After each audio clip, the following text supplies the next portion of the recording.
পবিত্র ঈদুল আজহার টানা ছুটিকে কেন্দ্র করে পর্যটকের সরগরম হয়ে উঠেছে খাগড়াছড়ির জনপ্রিয় পর্যটন কেন্দ্রগুলো। ঈদ মৌসুমে দেশের নানা প্রান্ত থেকে আসা হাজারো পর্যটক ভিড় জমিয়েছেন খাগড়াছড়ির আলুটিলা পর্যটন কেন্দ্রে। আলুটিলার রহস্যময় সুড়ঙ্গ, ঝুলন্ত ব্রিজ, তারেংচুমুই, তেরাং তৈকলাই, মায়াবিনী লেক সহ বিভিন্ন স্পটে বেড়েছে দর্শনার্থীদের উপচে পড়া ভিড়। বিশেষ করে রহস্যময় সুড়ঙ্গ ও আলুটিলা থেকে খাগড়াছড়ি শহরের নয়নাভিরাম দৃশ্য পর্যটকদের সবচেয়ে বেশি আকর্ষণ করছে। আমরা সাজেক গিয়েছি, তা ওখানে সকালবেলার ভিউ দেখেছি, খুবই সুন্দর।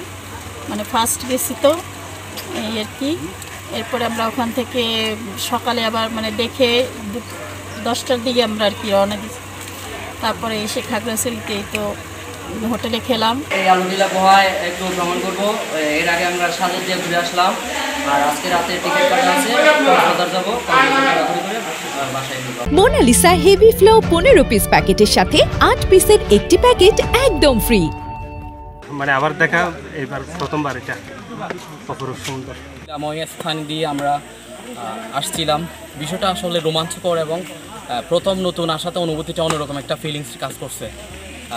মানে একাকী এবং নির্জন গুহা, খুব গভীরভাবে একেবারে সুড়ঙ্গর পথ, সব কিছু মিলে আসলে বিষয়টা অনেক অনুভূতিটা আমি ভাষায় প্রকাশ করে আসলে বোঝানো যায় না। যারা না আসবে না এটা আসলে বোঝানো যাবে না। সচক্ষে সরেজমিনে যারা আসবে অবশ্যই তাদের জন্য বিষয়টা আরও বেশি আনন্দদায়ক বলে আমি মনে করি।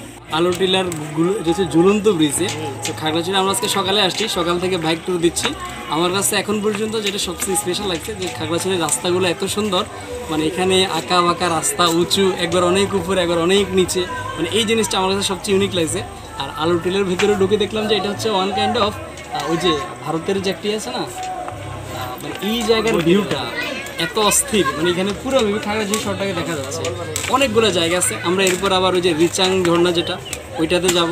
আর অনেকগুলো জায়গা। আমি নিজে ঢাকা বিশ্ববিদ্যালয়ে পড়ি, আমাদের এখন সবারই ক্যাম্পাস বন্ধ। ক্যাম্পাসের বন্ধে আমরা ঘুরতেছি। খাগড়াছড়ি সাজেক ভ্যালিতে যাতায়াতের অন্যতম পথ হওয়ায় সাজেকগামী পর্যটকের সংখ্যা উল্লেখযোগ্য হারে বেড়েছে। এতে হোটেল, রেস্টুরেন্ট, পরিবহন সহ পর্যটন সংশ্লিষ্ট খাতে এসেছে নতুন আয়ের সুযোগ।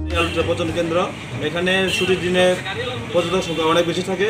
তারপরে টানা 10 দিন ছুটিতে আজকে এখানে প্রায় আপনার 2,000 টিকিট বিক্রি হচ্ছে। আর কি লোক সমাগম হওয়ার সম্ভাবনা আছে? হ্যাঁ, সামনে যেহেতু 10 দিন ছুটি, আবার শুক্রবার শনিবারের লোক হিসেবে বলে আমরা আশা করি। নিরাপত্তা নিশ্চিত করতে ট্যুরিস্ট পুলিশ সহ স্থানীয় প্রশাসন সতর্ক অবস্থানে রয়েছে। তারা নিয়মিত টহল ও নজরদারি করছে যাতে পর্যটকেরা তাদের ভ্রমণ উপভোগ করতে পারেন। স্থানীয় ব্যবসায়ীরা জানিয়েছেন ঈদের এই পর্যটন মৌসুম তাদের আয় বৃদ্ধিতে বড় ভূমিকা রাখছে। Famiha Suhrawardy, Daily Sun. For more updates, follow us on Facebook. Subscribe our YouTube channel. Get the latest update on www.daily-sun.com.